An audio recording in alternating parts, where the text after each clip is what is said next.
જય સ્વામિનારાયણ તમામ વાલા હરિભક્તોને આપ સૌનું ફરી એકવાર સ્વાગત છે મારી યુટ્યુબ ચેનલ બીએપીએસ પરાવાણીની અંદર. અને આજે આપણે ફરીવાર એક ખૂબ સરસ મજાની વાત આજે આપણે આ વિડીયોની અંદર જોઈશું.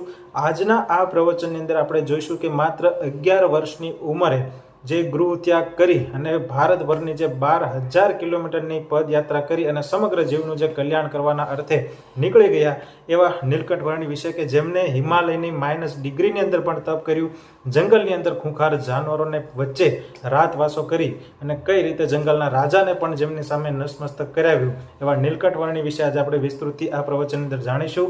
ખૂબ મજા આવી વાત છે નીલકંઠ વર્ણીના જે ઇતિહાસ અને જાણવા જેવી ખૂબ અગત્યની વાત આજે આપણે આ પ્રવચનની અંદર સાંભળશું. તો આવો આજનો આ વિડીયો શરૂ કરીએ અને જાણીએ નીલકંઠ વર્ણીના ઇતિહાસ વિશે. તો વિડીયો સંપૂર્ણ જોજો. વિડીયો ગમે તો લાઈક કરજો, વિડીયોને શેર કરજો અને નીચે જય સ્વામિનારાયણની કમેન્ટ અવશ્યથી કરજો. અષાઢ સુદ દસમનો દિવસ છે, એટલે કે ભગવાન સ્વામિનારાયણ આજના દિવસથી ઘનશ્યામ બની મટીને નીલકંઠ વર્ણીનું રૂપ આજથી ધારણ કર્યું છે. એટલે કે ઘનશ્યામના ગૃહ ત્યાગનો આજનો દિવસ છે. તો આજે આપણે સળંગ જે વચનામૃત લઈએ છીએ એ નહીં લેતા નીલકંઠ વર્ણીની જ સ્મૃતિ કરીશું. ભગવાન સ્વામિનારાયણ સર્વોપરી સર્વાવતારના અવતારી એ કરુણા કરી, દયા કરી અને આ પૃથ્વી ઉપર પધાર્યા. એ મોટામાં મોટી એમની કરુણા. આપણા કોઈ સાધન, આપણી કોઈ તપશ્ચર્યા નહીં કે જેથી કરીને ભગવાન આ પૃથ્વી પર પધારે.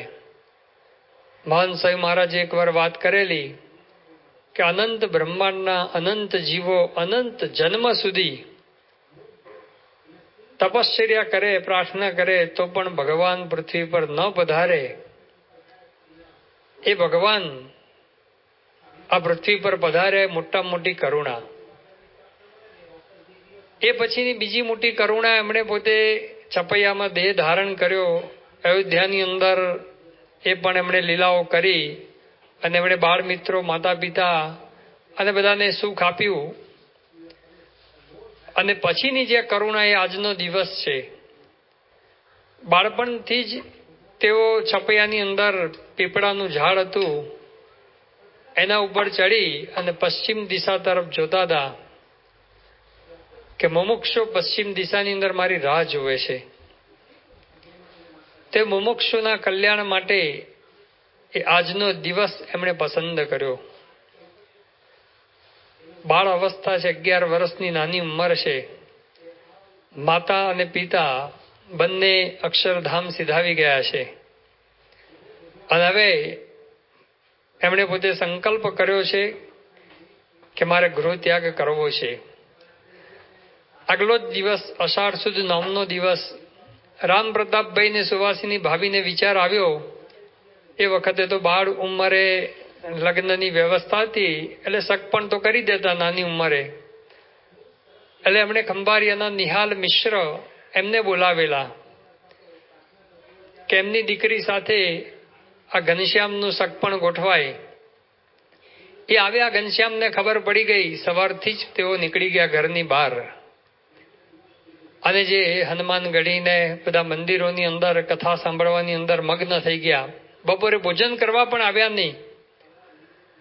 રામ પ્રતાપભાઈ બધાને બોલાવવા મોકલ્યા, પણ ઘનશ્યામ એ દિવસે બપોરે પણ આવ્યા નહીં. પછી તો નક્કી કર્યું કે ભાઈ ભવિષ્યની અંદર ઘનશ્યામને સમજાવીશું. અને રાત્રે ઘનશ્યામ પોતે આવ્યા.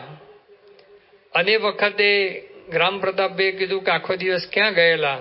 નિહાલ મિશ્ર એ આવેલા, તમને ખબર છે? ત્યારે ઘનશ્યામે કીધું કે જે કામ માટે આવ્યા હતા એ મારો માર્ગ નથી. ત્યારે રામ પ્રતાપભાઈએ કીધું કે અત્યારે તમે નાદાનીમાં બોલો છો. ઘનશ્યામે કીધું હું નાદાનીમાં નથી બોલતો. અને વખતે સુવાસીની ભાભી ગરમ રસોઈ કરીને જમાડે છે. ત્યારે ઘનશ્યામે કીધું કે ભાભી, આ તમારા હાથનું છેલ્લું ભોજન. ત્યારે સુવાસીની ભાભી, લૌકિક મનુષ્યને લૌકિક જ વિચાર આવે. એટલે એમણે કીધું કે હજુ સગપણ તો થયું નથી, અને લગ્નની તો વાર છે, અને ભાભીના હાથનું છેલ્લું ભોજન ઘનશ્યામે કોઈ પ્રત્યુત્તર આપ્યો નહીં. એમને થયું કે આવા તો અનંત જીવો માયાની અંદર આવી રીતે અટવાયા છે, એને બહાર કાઢવાનું મારું કાર્ય છે. અને ઘનશ્યામ પોતે ભોજન કરીને અંદર રૂમમાં ચાલ્યા ગયા. રામ પ્રતાપભાઈ ફરી સમજાવવા માટે આવ્યા, પણ એમણે માન્યું નહીં. ત્યારે રામ પ્રતાપભાઈને થયું કે ઘનશ્યામ હઠ મૂકશે નહીં, પછી આપણે સમજાવીશું. અને એ રાત્રે જ ઘનશ્યામે નક્કી કરી દીધું કે આવતીકાલે હવે ગૃહ ત્યાગ કરી દેવો. અને આજના જ દિવસે વહેલી સવારે આખી અયોધ્યા નગરી સૂતી છે. અષાઢ મહિનો છે અને મેઘલી રાત છે, વરસાદ વરસી રહ્યો છે. અને એવા સમયે ઘનશ્યામ બ્રહ્મ મુહૂર્ત કરતા પણ વહેલા ઉઠી અને ગૃહ ત્યાગનો એ આજના દિવસે સંકલ્પ કરીને નીકળ્યા છે. આ વિશિષ્ટ ગૃહ ત્યાગ છે. 11 વર્ષની નાની ઉંમરે, એક બાળ અવસ્થા કહેવાય.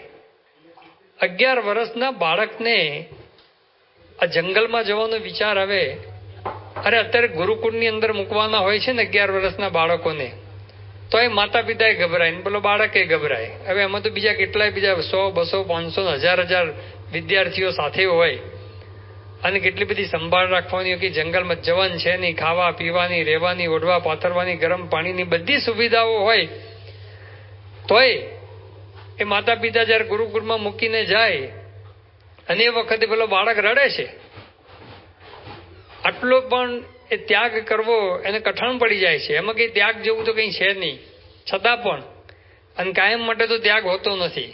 અને હવે તો પાછી ફોનની સુવિધા આવી ગઈ, એટલે પાછું અઠવાડિયે નક્કી કર્યા દિવસે પાછા ફોન કરે, અને પાછું વેકેશન પડે એટલે પાછું મળવા જવાનું.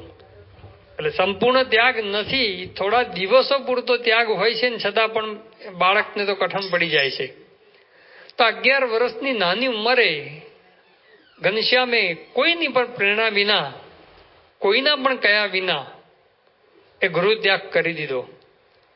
બીજા બધાએ પણ ગૃહ ત્યાગ કર્યો છે, પરંતુ એમણે કંઈક દ્રશ્ય જોયું હોય અથવા તો એને કંઈક એવો પ્રસંગ બન્યો હોય, કોઈ દ્રશ્ય નહીં, કોઈ પ્રસંગ નહીં, કોઈનો ઉપદેશ નહીં, કાંઈ જ નહીં. અને ઘનશ્યામ 11 વર્ષની નાની ઉંમરે આજે એમણે ગૃહ ત્યાગ કર્યો. કારણ કે એમણે પોતે જેના માટે પોતે આ પૃથ્વી પર પધાર્યા, એકાંતિક ધર્મનું સ્થાપન કરવા માટે આ પૃથ્વી પર પધારેલા. એ એકાંતિક ધર્મનું હવે સ્થાપન કરવું હતું, પ્રવર્તન કરવું હતું. જે અનાદિ અજ્ઞાનનો નાશ કરવા માટે પોતે પૃથ્વી પર પધારેલા, એ અનાદિ અજ્ઞાન જ્યાં સુધી બ્રહ્મ અને પરબ્રહ્મ અક્ષર અને પુરુષોત્તમનું જ્ઞાન ન પ્રવર્તે ત્યાં સુધી અનાદિ અજ્ઞાનનો નાશ થયો હતો નહીં. તો અનાદિ અજ્ઞાનનો નાશ કરવા માટે એમણે પોતે આજે વન વિચરણ એ શરૂ કર્યું. અનાદિકાળથી પ્રકૃતિ એ પોતે અનંત જીવોને એ દાબીને વર્તતી હતી. એ પ્રકૃતિથી પર જે અક્ષરધામ, એ અક્ષરધામમાં જવાનો માર્ગ એ સૌના માટે એ ખુલ્લો મૂકવો હતો. વહેતી કીધી અક્ષરવાટ, અક્ષરવાટ એમને વહેતી કરવી હતી. અને પ્રકૃતિનું આવરણ એને દૂર કરવું હતું.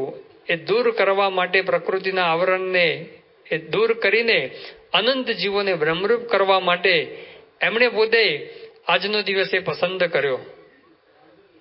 એમણે પોતે વેદ અને ઉપનિષદ વગેરે શાસ્ત્રોની અંદર જે તત્વજ્ઞાન સંગ્રહિત હતું એ તત્વજ્ઞાન એ પ્રચાર અને પ્રસાર કરવો હતો. પોતે મૌલિક એક તત્વજ્ઞાન, પંચ અનાદિ ભેદ, જીવ ઈશ્વર માયા બ્રહ્મ અને પરબ્રહ્મ, એ આજે જગતના જીવોને આપવું હતું. એ આપવા માટે આ ઘનશ્યામે એ આજના દિવસે ગૃહ ત્યાગ કર્યો. એ ઘરનો ત્યાગ કરીને આજે નીકળવાનું પસંદ કર્યું. વહેલી સવારે ઘરમાં ભાઈ, ભાભી અને ઈચ્છારામભાઈ, નાના ભાઈ, એમના ઉપર એક દ્રષ્ટિ કરી અને પછી બસ એ ઘરની બહાર નીકળે છે.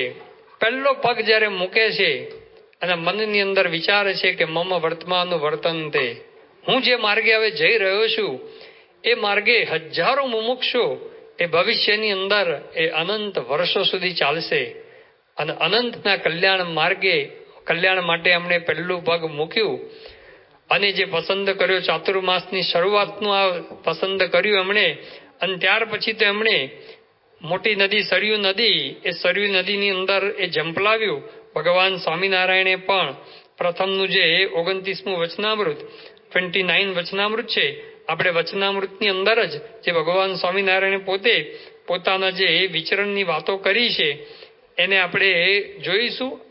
મહારાજે પોતે આ 29મા વચનામૃતની અંદર લખ્યું. મહારાજ કહે છે, અમે શ્રી પુરુષોત્તમપુરીમાં રહેતા ત્યારે કેટલાક માસ સુધી તો વાયુ ભક્ષણ કરીને રહ્યા. પુરુષોત્તમપુરી એટલે જગન્નાથપુરી. શ્રીજી મહારાજ કહે અમે જગન્નાથપુરીની અંદર રહ્યા, લગભગ 6 માસ જેટલું શ્રીજી મહારાજ આ જગન્નાથપુરીની અંદર રોકાયેલા. ત્યારે કહે છે કેટલાક માસ, ડોક્ટર સમય કહે છે કેટલાક માસ એટલે ઓછામાં ઓછા 2 મહિના તો ખરા. તો કેટલાક માસ સુધી વાયુ ભક્ષણ કરીને રહ્યા, ઉપવાસ કરીને 2 મહિના સળંગ ઉપવાસ મિનિમમ, એથી વધારે પણ હશે. તથા 3-4 ગાઉના પોળા પાટવાળી એક નદી હતી, તેની વિશે એકવાર શરીર તણાતું મેલ્યું. એટલે જે પહેલો જ દિવસ જે સરયુનો વિશાળ પટ, અત્યાર સુધી આપણે શાસ્ત્રોમાં વાંચતા, પણ જ્યારે અયોધ્યા જઈએ અને સરયુ નદી જોઈએ ત્યારે આપણને ખબર પડે કે કેટલો વિશાળ પટ સરયુનો છે. અને એમાં અષાઢ મહિનો છે, વરસાદની ઋતુ છે, એટલે એ સરયુની અંદર પૂર પણ છે. એની અંદર પણ શ્રીજી મહારાજ કે અમે એ શરીર એ તણાતું મૂક્યું. તથા શિયાળો, ઉનાળો અને ચોમાસું તેને વિશે છાયા વિના એક કૌપિનભર રહેતા હતા. અને જાળીને વિશે વાઘ, હાથી તથા અરણાપાડા તેની ભેળે ફરતા. એવા એવા અનંત વિકટ ઠેકાણા તેને વિશે ફર્યા, તોય પણ કોઈ રીતે દેહ પડ્યો નહીં. શ્રીજી મહારાજ કે આવા અનંત વિકટ ઠેકાણા એની અંદર ફર્યા. એની વાત આપણે આગળ જોઈશું. પણ એ એક વાત કરી શ્રીજી મહારાજે 3-4 ગાઉ પોળા પટવાળી જે નદી એની અંદર અમે તણાતું મૂક્યું. એ શ્રીજી મહારાજે સરયુ નદીની અંદર ઝંપલાવી અને એ 12 ગાઉ દૂર શ્રીજી મહારાજ પોતે નીકળ્યા અને ત્યાંથી ચાલ્યા.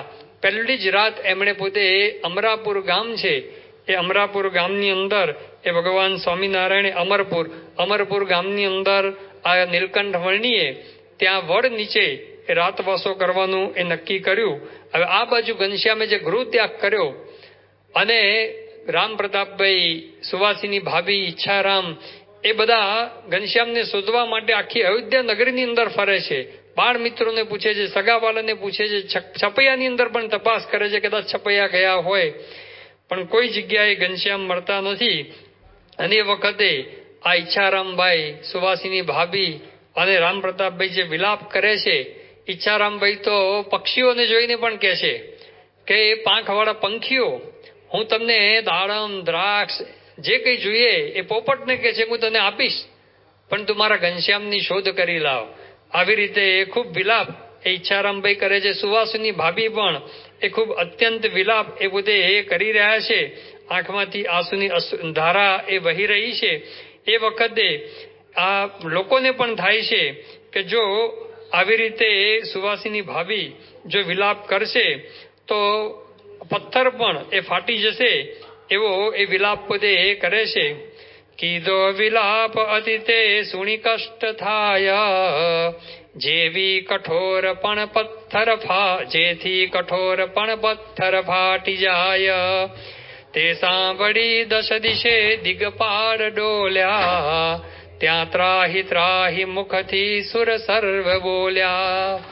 કે સુવાસીની ભાભી રામ પ્રતાપભાઈ ને ઈચ્છારામભાઈ નો જે વિલાપ એ કેવો હતો? કીધો વિલાપ અતિ તે સુણી કષ્ટ થાય, જેથી કઠોર પણ પથ્થર ફાટી જાય, પથ્થર પણ ફાટી જાય એવો વિલાપ એ લોકો કરવા લાગે છે.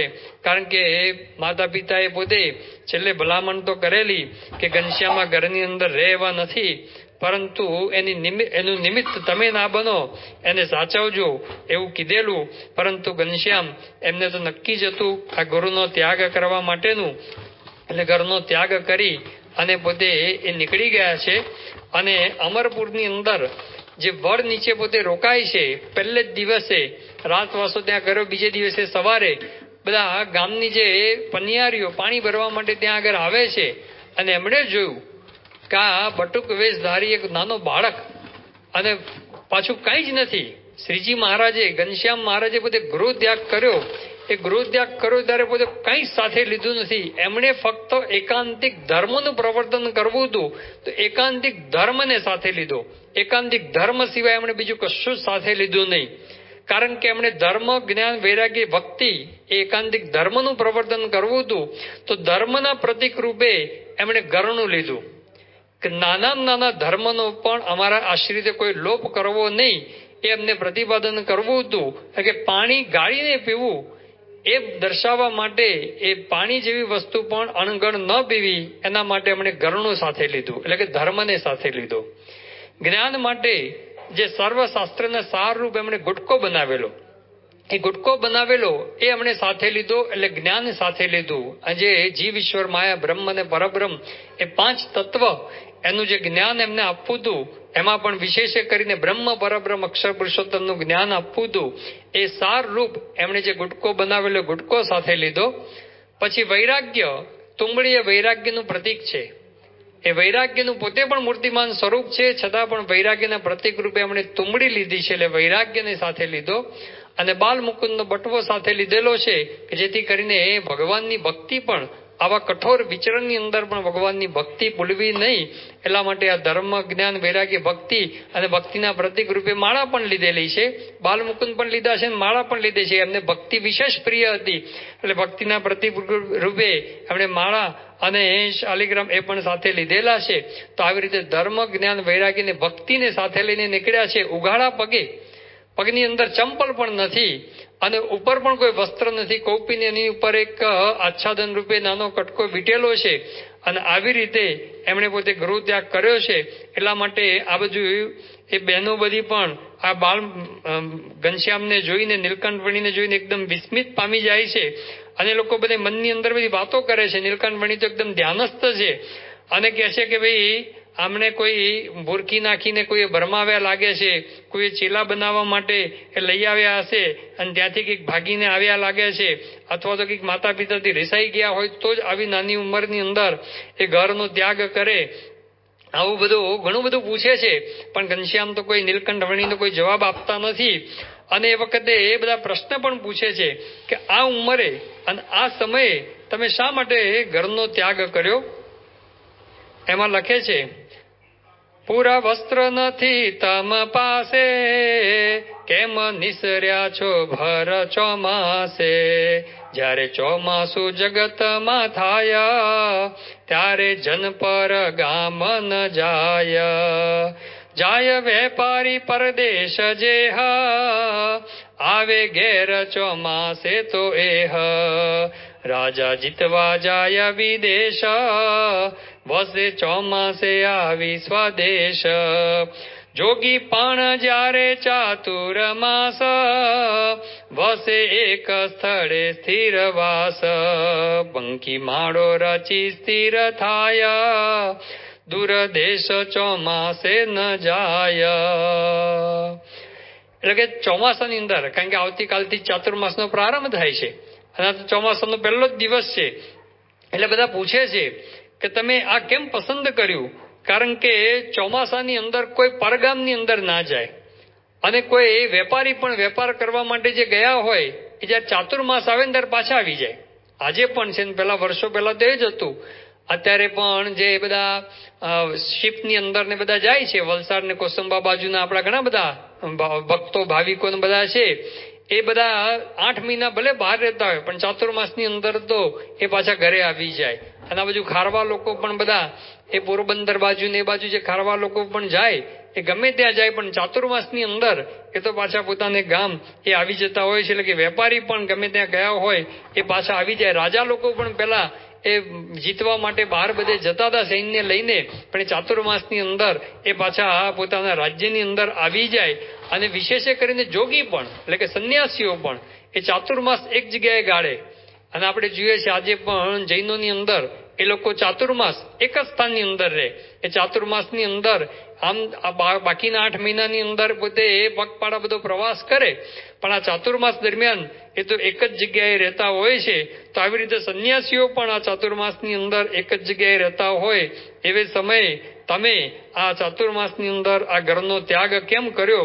પણ નીલકંઠ વર્ણી એ તો પોતે કંઈ જવાબ આપતા નથી, કારણ કે એમને તો આ એકાંતિક ધર્મનું સ્થાપન, એનો એકાંતિક ધર્મમાં પણ ધર્મ મુખ્યની અંદર બ્રહ્મચર્ય વ્રત એનું સ્થાપન કરવું હતું.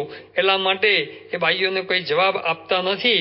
અને પછી એ બધા ગામના લોકો એ થોડા ફળ લાવીને મૂકે છે, એમાંથી થોડું અંગીકાર કરીને બાકીનું વેચી દે છે. અને એ વખતે બધું વેચી દે છે ત્યારે એ બધા કહે છે કે તમે સાંજ માટે રાખજો. ત્યારે કહેશું કે સાંજ સવારનો જો વિચાર કરવો હોય તો ઘરનો ત્યાગ શા માટે કરત? ત્યાગીને તો આકાશ વૃત્તિ અને અજગર વૃત્તિ જોઈએ, એમ કહી અને નીલકંઠ વર્ણી એ ત્યાંથી પણ એ નીકળી જાય છે. તો આવી રીતે નીલકંઠ વર્ણી એમણે પોતે ઘરનો ત્યાગ કર્યો. અને ત્યાગ કર્યા પછી શ્રીજી મહારાજ કહે છે ને કે આવી રીતે મોટા મોટા જે વાઘ, સિંહ અને બધા મળ્યા, હાથી, અરણાપાળા એની સાથે ફરતા, પણ છતાં પણ દેહ પડ્યો નહીં. ગઢડા મિડલ સેક્શન મહારાજ 55મું વચનામૃત છે 55, એની અંદર પણ શ્રીજી મહારાજ પોતાના વન વિચરણની વાત કરતા લખે છે. શ્રીજી મહારાજ પોતે કહે છે કે જ્યારે અમારે બાળ અવસ્થા હતી ત્યારે પણ દેવ મંદિર હોય ત્યાં દર્શન જવું, કથા વાર્તા સાંભળવી, સાધુનો સમાગમ કરવો, તીર્થ કરવા જવું, એ વાર્તા ગમતી. અને જ્યારે ઘર મૂકીને નિસર્યા, એટલે ઘર મૂકીને વનમાં નીકળ્યા, ત્યારે તો વસ્ત્ર રાખવું પણ ગમતું નહીં અને વનમાં જ રહેવું ગમતું.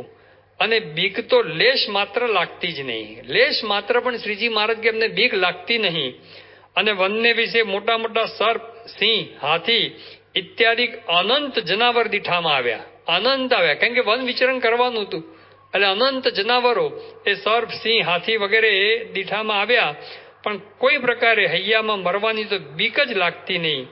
એવી રીતે મહાવનને વિશે સદા નિર્ભય રહેતા, સદા. થોડા ટાઈમ માટે નિર્ભય રહેવું પણ અઘરું છે. તો શ્રીજી મહારાજ કહે છે કે આવા જંગલની અંદર આ સર્પ, સિંહ, હાથી અને એની વચ્ચે પણ નિર્ભય રહેતા. શ્રીપુરનો પ્રસંગ પણ આપણે જાણીએ છીએ. શ્રીજી મહારાજ આ નીલકંઠ વર્ણી શરૂઆતના થોડા દિવસો બાદ જ શ્રીપુરની અંદર પહોંચ્યા. અને શ્રીપુરની અંદર પહોંચ્યા એ વખતે બહાર વડ નીચે શ્રીજી મહારાજે નીલકંઠ વર્ણીએ ત્યાં વાસ કર્યો. અને ત્યાં આગળ કમલેશ્વર મઠ છે, એ મઠના અધિપતિ બધે આવ્યા ને એમણે કીધું કે બ્રહ્મચારી તમે અમારા આશ્રમમાં આવી જાઓ અથવા તો ગામની અંદર જતા રહો. તો કે શા માટે? તો કે અહીંયા રાત્રે એક સિંહ છે, એ આવે છે, એ કોઈ માણસને મારી નાખે અથવા તો કોઈ પશુને એ મારી નાખે છે, એટલા માટે આ જગ્યા સેફ નથી, માટે તમે ગામમાં જતા રહો કે અથવા તો અમારા આશ્રમમાં આવી જાઓ. ત્યારે એ વખતે નીલકંઠ વર્ણી બહુ સુંદર બધી વાતો કરે છે. હરિલામૃતની અંદર પણ વિસ્તારથી એનું વર્ણન છે. એ કે મૃત્યુ તો છે તો ગમે તમે સંતાઈ જશો, ગમે તે કરશો, તો મૃત્યુ તો કોઈને છોડતું જ નથી. એ ગમે ત્યાં હોય તો એ છોડતું નથી. તો પછી મૃત્યુથી ગભરાવાનું શા માટે? અને દેહ તો પડે, કદાચ દેહ પડે, આત્મા તો કોઈ દિવસ મરતો નથી. ઘણું બધું જ્ઞાન એ નીલકંઠ વર્ણી પોતે આપે છે. ત્યારે પેલા મઠના અધિપતિને થયું કે ભાઈ આ બાળ જોગી છે, એટલે બાળ હટ અને જોગી હટ બે ભેગી થયેલી છે, અત્યારે માનશે નહીં, પણ જયારે સિંહ ત્રાળ પાડશે ને એટલે તરત ગભરાઈને અંદર આવી જશે. એટલે કીધું છે કે હું કમાડ છે, એને હું તાળું મારતો નથી, બીક લાગે તો તમે અંદર ચાલ્યા આવજો. અને ખરેખર રાત્રે સિંહ આવે છે. અને આપણે દ્રશ્ય મિસ્ટિક આ નીલકંઠ યાત્રા જે ફિલ્મ છે આપણે દિલ્હી અક્ષરધામની અંદર, એની અંદર પણ જોઈએ છે. નીલકંઠ વણી બધે નિર્ભય છે, સિંહ સામે આવે છે, સિંહ પણ એકદમ શાંત ત્યાં આગળ થઈ જાય છે. આપણને થાય કે આવું બને ખરું, પણ એ બને. જ્યારે હિંસક પશુઓ પણ એવું કહેવામાં આવે છે કે જો આપણા અંદરની અંદર લેશ માત્ર પણ બીક ન હોય, નિર્ભયતા હોય ને, તો પછી એ પણ એને કશું કરતા નથી. કવિ કાલિદાસે તો દિલીપ રાજા માટે પણ વર્ણન કરેલું છે. દિલીપ રાજા પણ જ્યારે વનની અંદર પ્રવેશ કરે છે, તો વનની અંદર પ્રવેશ કરે છે ત્યારે પણ એના માટે પણ આવું લખેલું છે. તો નીલકંઠ વર્ણી તો સ્વયં ભગવાન છે, અને ભગવાન છે એને તો લેશ માત્ર કોઈ બીક હોય નહીં. સિંહ પણ એકદમ શાંત થઈ જાય છે, એના ઉપર હાથ ફેરવે છે. અને પછી તો પ્રસંગ આખો જાણીતો છે. સવારે જ્યારે સિંહ જાય છે ત્યારે પણ મઠના મહંતે પેલું બારીમાંથી દ્રશ્ય જોયેલું હોય છે. સવારના પોરમાં ઉઠીને સીધા જ નીલકંઠ વર્ણીના પગમાં પડીને કહે છે કે આ મહંતાઈ તમે મઠની તમે સ્વીકારો. અને આખું આવક લખેલી છે. એના જે ચોપડાની અંદર રાજ્યાશ્રય એને મળેલો કમલેશ્વર મઠને, અને રાજાએ પોતે ત્યાં એ બાજુના વિસ્તારના રાજાએ એક ગામની કમલેશ્વર મઠની આજુબાજુના જે ગામના નામ પણ લખેલા છે. આટલા ગામ એની આવક બધી જ આ કમલેશ્વર મઠને મળે, રાજ્યને નહીં. રાજ્યને જે ટેક્સ ભરવાનો હોય, કર ભરવાનો હોય, એ રાજ્યના બદલે આટલા ગામની આવક એ કમલેશ્વર મઠને જાય. તો એ જમાનામાં 12 મહિને 1 લાખ રૂપિયાની આવકનો એ મઠ હતો. એ મઠની મહાનતાઈનો નીલકંઠ વર્ણીએ ત્યાગ કરી દીધો. એને કીધું કે એમના માટે હું આવ્યો નથી, એમ કરીને એનો પણ ત્યાગ કર્યો. પણ આવા મહાવનની અંદર શ્રીજી મહારાજ કે એમને જંગલમાં જ રહેવું ગમતું, વસ્તીમાં જવું ગમતું જ નહીં. અને જંગલની અંદર રહે અને ઝાડ પાન ને બધું હલે ને, રાત્રે તો જંગલની અંદર પાંદડા હલે ને તોય બીક લાગે. પાંદડા હલે તોય, અને પાંદડું જો પગની અંદર કંઈક પડે ને ઉપરથી તો પણ એમ લાગે આ સાપ આવ્યો શું, મીછી આવ્યો શું, એવી બીક લાગે. પરંતુ નીલકંઠ વર્ણી એ પોતે કહે છે કે મેં સદા નિર્ભય રહેતા અને મરવાની તો લેશ માત્ર પણ અંશ જેટલી પણ બીક એ શ્રીજી મહારાજ કે અમને એ લાગતી નહીં. તો આવી રીતે મહારાજે પોતે કીધું કે વસ્ત્ર રાખવું પણ ગમતું નહીં. એ પણ શ્રીજી મહારાજે પોતે વાત કરી. પ્રથમનું જે 10મું વચનામૃત આપણે જોયેલું ત્યાં સેવકરામની સેવા, એ સેવા ભાવના પણ નીલકંઠ વર્ણીને આપણને જોવા મળે. સેવકરામની સેવા કરે છે એની અંદર પણ મહારાજ પોતે સેવકરામ સાજો થઈ ગયો, શેર ઘી પચાવે એવો થયો છતાં પણ મહારાજ કે એનો ભાર અમારી જોડે ઉપડાવતો. અને અમારી પ્રકૃતિ તો શ્રીજી મહારાજ કેવી હતી કે ભાર નામે રૂમાલ પણ રાખીએ નહીં, એવી અમારી પ્રકૃતિ હતી. તેમ છતાં પણ નીલકંઠ વર્ણીએ એ સેવકરામની પણ સેવા કરી.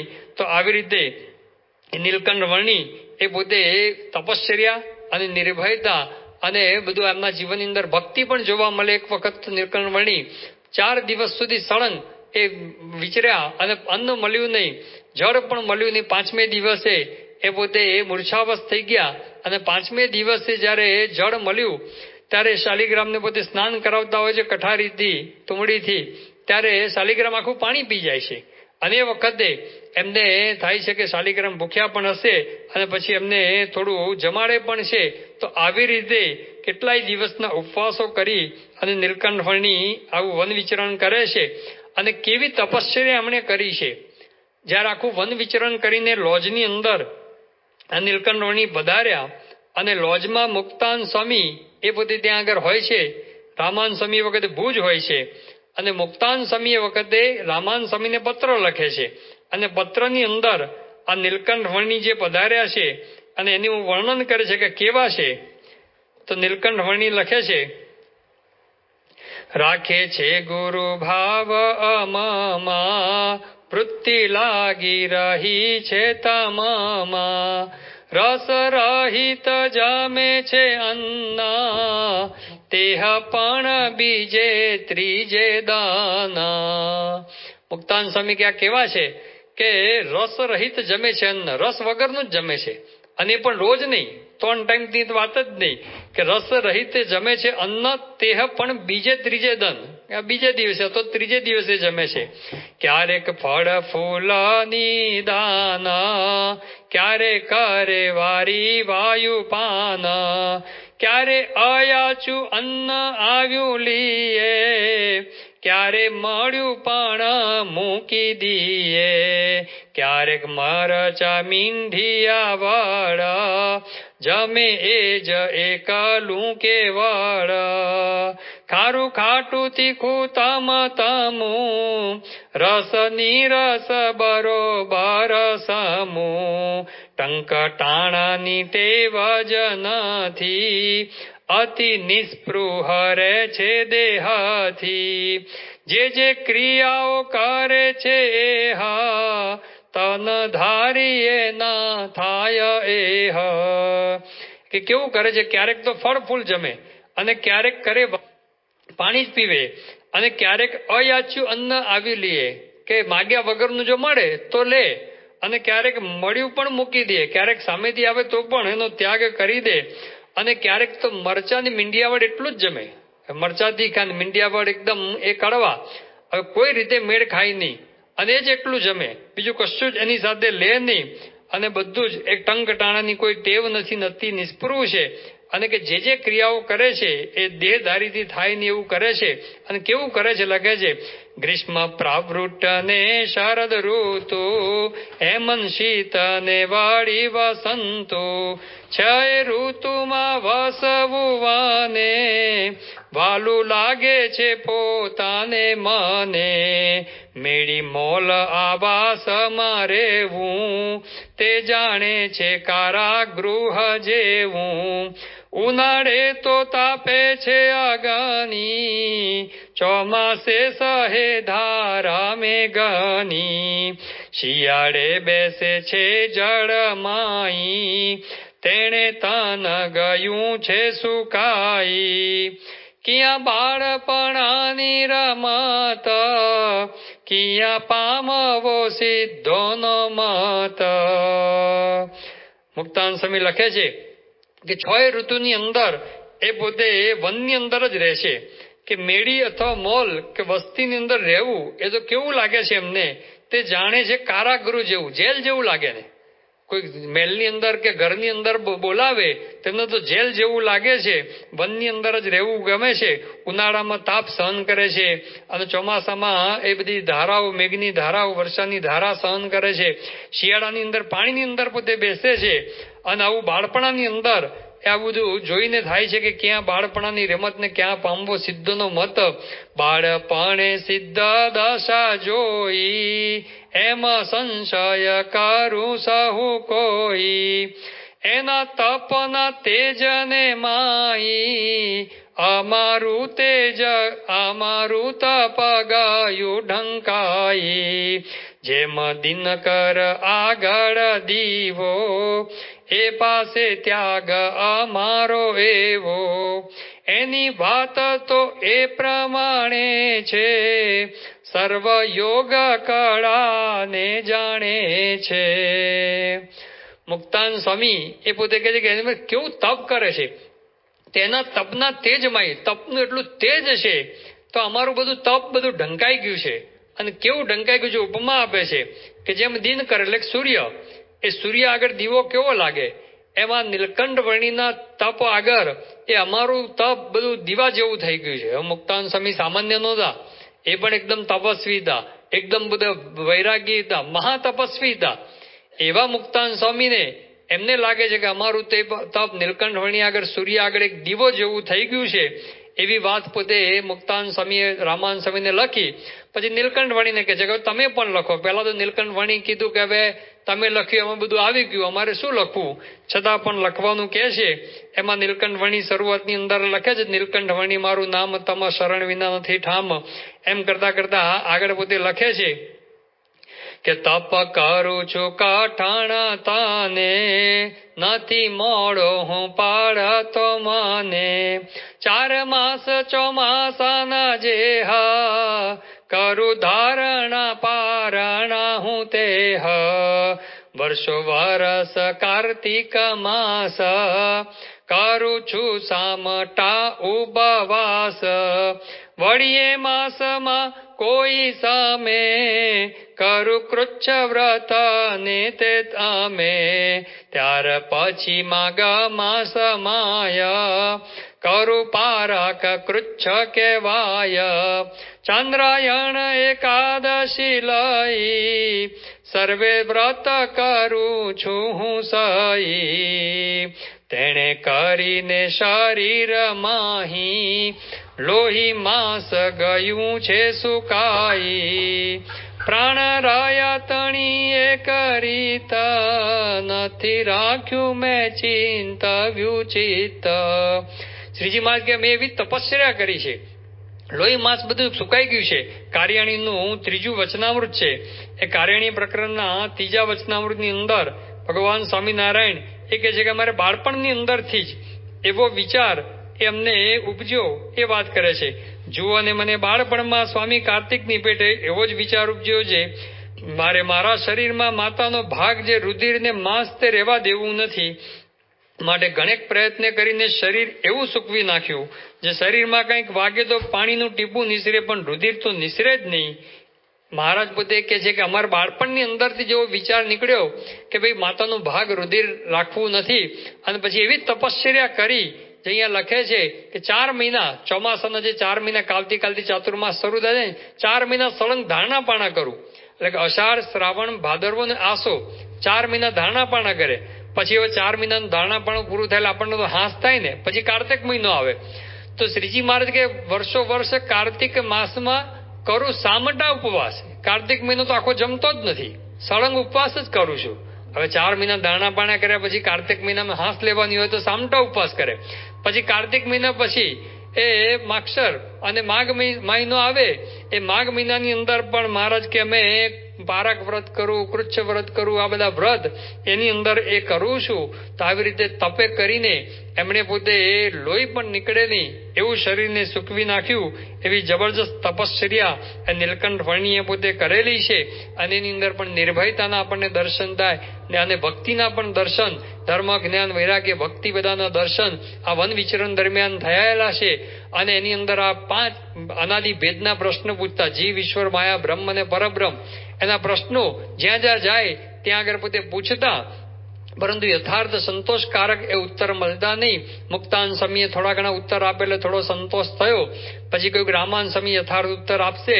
પરંતુ નીલકંઠ વર્ણીને મુખ્ય તો બ્રહ્મ અને પરબ્રહ્મ, અક્ષર ને પુરુષોત્તમનો ભેદ સમજાવો તો એનો સાચો ઉત્તર તો હકીકતમાં જો કહી શકાય તો શાસ્ત્રીજી મહારાજે બોચાસણની અંદર મધ્યખંડની અંદર મૂર્તિ પધરાવી, મધ્યખંડમાં મૂર્તિ પધરાવી કે અક્ષર બ્રહ્મ છે અને અક્ષર બ્રહ્મથી પરબ્રહ્મ પુરુષોત્તમ નારાયણ છે.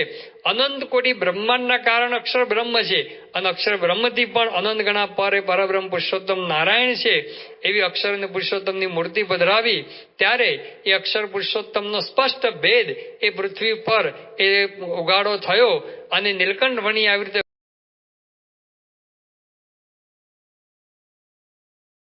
તો જોયું ને ભક્તો, આજના આ વિડીયોની અંદર આપણે જોયું કે નથી કોઈ હાથમાં નકશો અને નથી પગમાં પગરખા, છતાં કઈ રીતે નીલકંઠ વર્ણીએ 12,000 કિલોમીટરની જે ભારતભરની પદયાત્રા જે કરી એના વિશે આજે આપણે આ વિડીયોની અંદર જાણ્યું. માત્ર આપણે જો થોડી ઘણી કોઈ તકલીફ આવે તો ત્યારે આપણે નિરાશ થઈ જવી છે, પરંતુ માત્ર 11 વર્ષનું બાળક જેણે ગૃહ ત્યાગ કરી અને સમગ્ર જીવનું જે કલ્યાણ કરવાના અર્થે ઘણા બધા દુઃખ સહન કરી, જે એમ કહેવાય કે હિમાલયની અંદર -ડિગ્રીની અંદર પણ તપ કર્યું, જંગલોની અંદર પણ તપ કર્યું અને ખૂંખાર સિંહની સામે માત્ર એકલા બેસીને ખૂંખાર સિંહને પણ નમાયો એવા નીલકંઠ વર્ણી વિશે આજે આપણે વિસ્તૃતથી આ વિડીયોની અંદર સાંભળ્યું. તો આવા જ વિડીયો જોવા માટે અમારી ચેનલને જરૂરથી સબસ્ક્રાઇબ કરો, વિડીયો લાઈક કરો, વિડીયોને શેર કરો. ભાગ 2 ની અંદર આપણે આગળ એમના ઇતિહાસ વિશે સાંભળશું. તો એના માટે જોડ્યા રહો અમારી ચેનલ.